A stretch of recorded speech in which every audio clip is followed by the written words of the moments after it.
Living Power with Dan Hurst. Now, let's look at the history of the resurrection. I want you to understand what was actually going on. Aside from the spiritual value of the Word of God, the Bible, along with history, gives us some amazing insight into the resurrection and what was actually going on during that time. One of my modern-day heroes is a teacher, theologian, writer by the name of Dr. Josh McDowell, who is just a brilliant Bible apologist who's written a couple of masterpieces called Evidence That Demands a Verdict. I would highly recommend that you have that in your library. There's 2 copies, Evidence That Demands a Verdict 1 and Evidence That Demands a Verdict 2. It's really scholarly written, so I mean, if you kind of get lost in that stuff, then buy his book called More Than a Carpenter, which just basically condenses it into a real readable little pocket book. It's called More Than a Carpenter. But anyway, Josh, I'm using a lot of his material today because I think his research is so spot on. And as a student, I really appreciated seeing what he was saying. It just really spoke to me. And one of the things that really caught my attention was that he was traveling, and he was actually in Uruguay. And a student at the University of Uruguay once asked him, Dr. McDowell, why can't you refute Christianity? And his answer was, for a very simple reason. I'm not able to explain away an event in history, the resurrection of Jesus Christ. And he made this statement: the resurrection of Jesus Christ is either one of the most wicked, vicious, heartless hoaxes ever foisted on the minds of human beings, or it is the most remarkable fact in history. It's either or. It's either or. So let's look at the recorded history. In Matthew chapter 28, the first 8 verses of Matthew, this is what it says. After the Sabbath, at the dawn of the first day of the week, Mary Magdalene and the other Mary went to look at the tomb. There was a violent earthquake, for an angel of the Lord came down from heaven, and going to the tomb, rolled back the stone and sat on it. His appearance was like lightning, and his clothes were white as snow. The guards were so afraid of him that they shook and became like dead men. The angel said to the women, "Do not be afraid, for I know that you are looking for Jesus, who was crucified.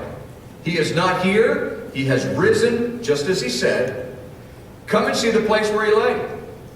Then go quickly and tell his disciples, he is risen from the dead and is going ahead of you into Galilee, and there you will see him. Now I have told you." So the women hurried away from the tomb, afraid, yet filled with joy, and they ran to tell the disciples. Now, here's the synopsis of the events that are relevant to the resurrection. Jesus of Nazareth, a Jewish prophet who claimed to be the Messiah, the Christ, that's what the Messiah means, is the Christ, or the Christ means the Messiah, the special one, the chosen one. And that was prophesied in Jewish scriptures. He was arrested, he was judged to be a political criminal, and he was crucified. It all happened, this is the amazing thing, it all happened so fast. We tend to look, and we call it Holy Week, and all of the stuff that goes on, and we'll actually be looking a little bit at this next Sunday. But you think about the events that happened. When Jesus met with his disciples in the upper room and had communion, that happened on a Thursday night. Within just a matter of hours, Jesus was arrested, put on 5 trials, and crucified. So the dinner probably happened around 9 o'clock at night. Give or take, an hour or 2. But that would have been the general time that they would have had it. So that communion time that we talk about, the Lord's Supper, probably happened around 9 o'clock. By 9 o'clock in the morning, he had been arrested and tried several times, and the Roman soldiers started beating him and required him to carry his own cross. And by noon, he was crucified, and by 3 o'clock, he was dead. So in less than 24 hours, Jesus knew what was going to happen from the time of the communion, time of that Lord's Supper, till the time of the death and the burial. Because see, Jesus was buried the same day that he died. So Jesus knew on that Thursday when he was having communion with his disciples, he knew that night that this time, the next night, he would be dead and buried. They didn't know it, but he knew it. It happened so quickly. It's just amazing when you begin to look at the history and look at the timeline at it. So here he is, he's crucified, he's buried the same day that he's crucified, and then 3 days after his death and burial, some women who went to his tomb found that the body was gone. In subsequent weeks, his disciples claimed that this God that they believed in had raised him, Jesus, from the dead, and that he had appeared to them various times before ascending into heaven. The written accounts of the resurrection which are really recorded in the New Testament, were being circulated within the lifetimes of the men and women who were alive at the time of the resurrection. That's really important to understand. Those people could have certainly confirmed or denied the accuracy of those accounts.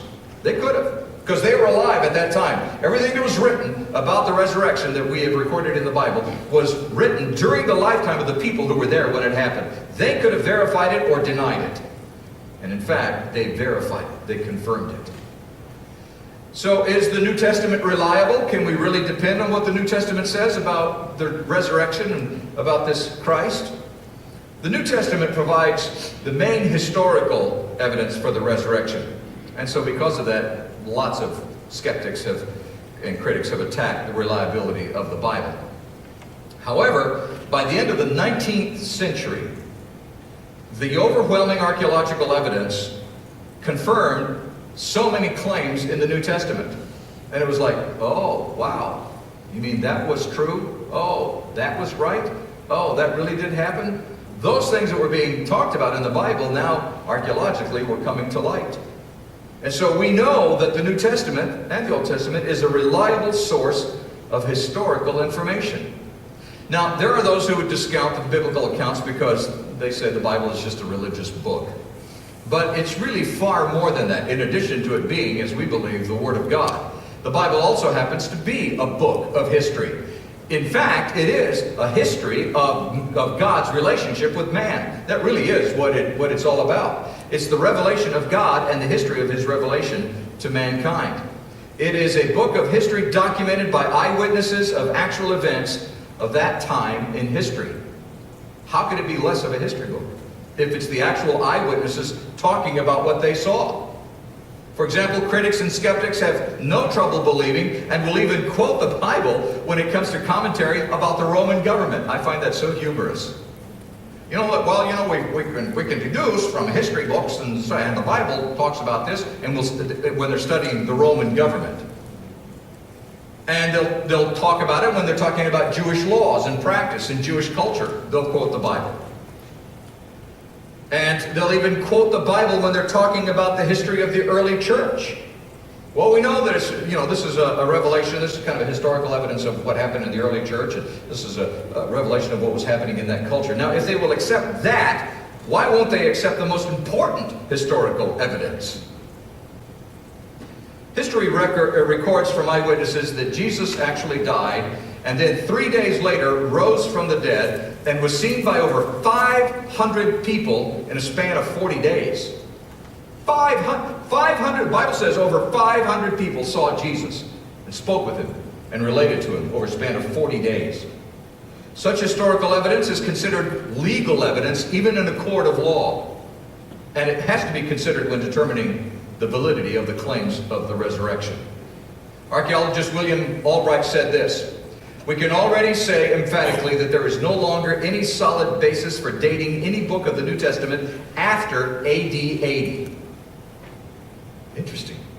What he's saying is, all that we have, the evidence that we have, the accounts that we have about the resurrection are all written and given to us from people who were alive during the time of the resurrection.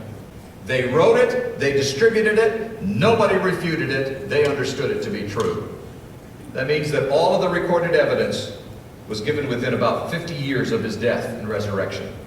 He died, if you're using the calendar that we use, then he would have died somewhere around 33 AD, but it probably was, off by a couple of years. So within 50 years, the word spread. Everybody knew what had happened. So the historical evidence is recorded by actual witnesses of the event and not refuted by other historians and commentators of those times. Now later, historians and commentators would refute it, but the ones of that time, they didn't challenge it. Even some of the commentators or historians themselves, who were not believers, talked about it. Josephus is one of those guys.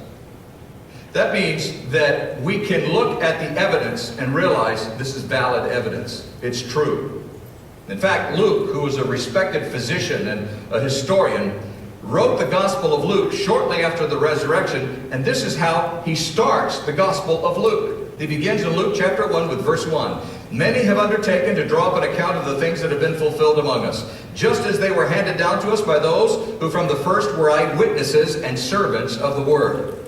Therefore, since I myself have carefully investigated everything from the beginning, it seemed good also to me to write an orderly account for you, most excellent Theophilus. This was his scribe that was writing for him. So that you may know the certainty of the things that you have been taught. And we know that over 24,000 copies of early New Testament manuscripts are in existence today. Over 24,000 copies of early manuscripts. And all of them have their own little unique little marks and notes, and not one of them questions the resurrection of Jesus. I love what Ian Blaylock, who's a professor of classics at Auckland University in New Zealand, said. He said, I claim to be an historian. My approach to classics is historical. And I tell you, the evidence for the life, the death, and the resurrection of Christ is better authenticated than most of the facts of ancient history. Let's look at a little background of what was happening. The early readers of the Gospels were fully aware of the circumstances that took place concerning the death and the burial. They knew it from the traditions of death and burial, and they knew it from the evidence and the word of mouth from all of the people. They knew what was going on. The body of Jesus, in accordance with Jewish burial custom, would have been wrapped in a linen cloth. About 100 pounds of aromatic spices would have been mixed together to form this gummy substance, which was applied to the wrappings of the linen cloth around the body, which would have literally sealed the body. It would have made it an airtight container. After the body was placed in a solid rock tomb, an extremely large stone was rolled against the entrance of the tomb. Those stones normally weighed somewhere between 1.5 tons to 2 tons. They were rolled by means of levers and moved against the tomb entrance. In the case of Jesus' burial, there was a Roman guard because they didn't want any foul play. And so there was a Roman guard and several strictly disciplined fighting men stationed to guard the tomb. How long were they going to guard the tomb? We're not told. Didn't matter. So they were stationed there to guard the tomb. If they failed in their mission, the automatic penalty was immediate death, usually by either burning or by stabbing with a sword or by decapitation. That was just the way they did things back then. The guard put the Roman seal, which was this hard wax seal. They would take wax, a glob of it, and they would put it between the stone and the wall of the tomb, in this particular case. And then they would put the stamp, they had this seal, they would put it into the wax itself and create this seal that was an authority, a government authority thing, saying that if this thing is vandalized in any way, shape, or form, you will suffer the entire wrath of Roman law. It was strict. And not only that, they had the seal there, but they had the Roman soldiers there to guard the seal. So 3 days later then, the report is, that the tomb was empty. The followers of Jesus said that he had risen from the dead. They reported that he appeared to them during a period of 40 days. And he gave them many convincing proofs, they said. Acts 1:3 says it this way. After his suffering, he showed himself to these men and gave many convincing proofs that he was alive. He appeared to them over a period of 40 days and spoke about the kingdom of God. What would those convincing proofs have been? Well, one of them, we know a couple of times, that he ate with them. He ate with them. That's a pretty convincing proof you're alive. And he showed the hands and the scars. He was with them physically. They knew he was there. They walked with him. They talked with him. They spent time with him. They knew it was him over a period of over a month. So facts are facts. The facts are the facts. And so we need to look at the facts and see exactly what the facts were so we can understand what happened. Here's fact number one. There was a broken Roman seal. How did it happen? The Roman seal on this covered entrance to the tomb stood for power and authority of the Roman Empire, as we've already established. And so what would happen if that seal was broken? The entire Roman authority, the Roman Empire, was called into action. They didn't just appoint somebody and go, hey, go find out what happened there. It was, if you broke the seal, you incurred the wrath of the entire Roman Empire on you. And you were called, there was this action that was implemented, and they wanted to find who was responsible for breaking the seal. And if they were apprehended, they were automatically, they didn't even get a trial, they were automatically executed by crucifixion upside down. That was the law. People feared breaking the seal, as you can well imagine.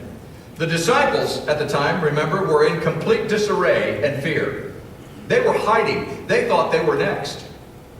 And so it's impossible to believe that any of the disciples, including Peter, who was the chief disciple, who had already denied Christ 3 times, by the way, it's impossible to believe that these disciples who were hiding for fear of their own lives would have had the boldness to attack a Roman guard unit and break the seal and steal the body. What good would that have accomplished? They were afraid for their own lives as it was. Fact number 2, the empty tomb. The disciples didn't start their ministry after Christ's death and resurrection in another city or another country. Think about this. They didn't say, well, guys, we need to kind of regroup, so let's move to Persia, and we'll start there. We'll start anew again. So let's all, we've got something going here, so let's try to figure out what we can do and gather our senses together. No, they stayed in the very city of Jerusalem where Jesus had been crucified, and a few days later, they were proclaiming his resurrection in the streets of Jerusalem. And nobody disputed it. They were in the streets of Jerusalem proclaiming the resurrection of Jesus Christ, and nobody, including the Sadducees and Pharisees, none of them were disputing it. The empty tomb was too notorious to be denied. Nobody could deny it because they knew what had happened. The claim of the resurrection of Jesus couldn't have been made for more than a few minutes if the empty tomb was not a well-known fact for everyone in Jerusalem. I mean, if everybody didn't know about it, then for them to stand in the street and say, Jesus rose from the dead, people would go, oh, come on, come on, that couldn't have happened. Even that didn't happen. Nobody even questioned it. Nobody came along and said it didn't happen, but nobody even questioned it. Nobody even looked at it and said, nah, I don't know. Really? Josephus, who was a Jewish historian and not a believer, wrote about it. Gamaliel, who was a member of the Sanhedrin, the Jewish high court, suggested that the Christian movement was God's doing, and he would not have said that if he knew, being in the Sanhedrin, that the tomb was still occupied, or if the Sanhedrin knew the whereabouts of Christ's body. He wouldn't have said that. Most impressive, I think, is the silence of the Jewish and the Roman authorities. See, there were 2 different authorities. There were the Jewish authorities, and then there was the Roman government. Neither one of them really made a statement and came out, well, our official position on this is. They didn't say it. They were quiet. Fact number 3, the large stone was moved. The first thing that impressed the people who approached the tomb was the unusual position of this 1.5 to 2 ton stone that had been lodged in front of the doorway and sealed. And every one of the Gospels mentions it, by the way, so it must have been incredibly impressive. It would have been impossible for somebody to tiptoe around the Roman guard, move a 2-ton rock, and steal the body. It just wouldn't have happened. Fact number 4, the Roman guard went AWOL. That's so amazing to me. The Roman guard, this rough, tough Roman guard, whose point was they would die for the Roman Empire. They would take, well, they didn't have bullets, but they would take a spear for the Roman Empire. They would die for their cause, for their duty, for their responsibilities, went AWOL. That's what it says in Matthew 28. There was this violent earthquake. An angel of the Lord came down from heaven and going into the tomb rolled back the stone and sat on it, and his appearance was like lightning, and his clothes were white as snow, and the guards were so afraid of him that they shook and became like dead men. It scared the fool out of them. The Roman guards fled. They left their place of responsibility. They abandoned their post. They didn't stay to fight. They ran. Now, how could that be explained when Roman discipline was so exceptional? When the fear of their superiors and the probability of death meant that they paid the closest attention to the minutest of details. How could that have happened?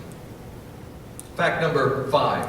The grave clothes speak loudly. John 20, verses 6 and 7 says it this way. Then Simon Peter, who was behind him, arrived and went into the tomb, and he saw the strips of linen lying there, as well as the burial cloth that had been around Jesus' head. The cloth was folded up by itself, separate from the linen. Two different piles, if you will. Except they weren't really piles. The word that's used about the linen strips lying there is the word kimai, which means stretched out. They weren't just crumpled up. It's like Jesus took the strips of linen cloth and stretched them out. Look, gone.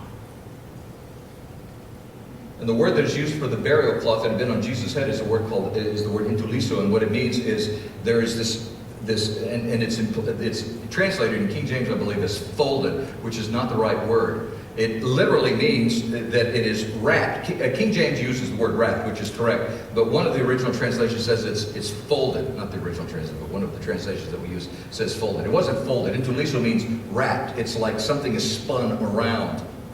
And what it's saying is that the actual meaning is that it was wound up. In other words, the cloth that was around the head of Christ was still wound up. It was still wrapped up. It hadn't come unwound.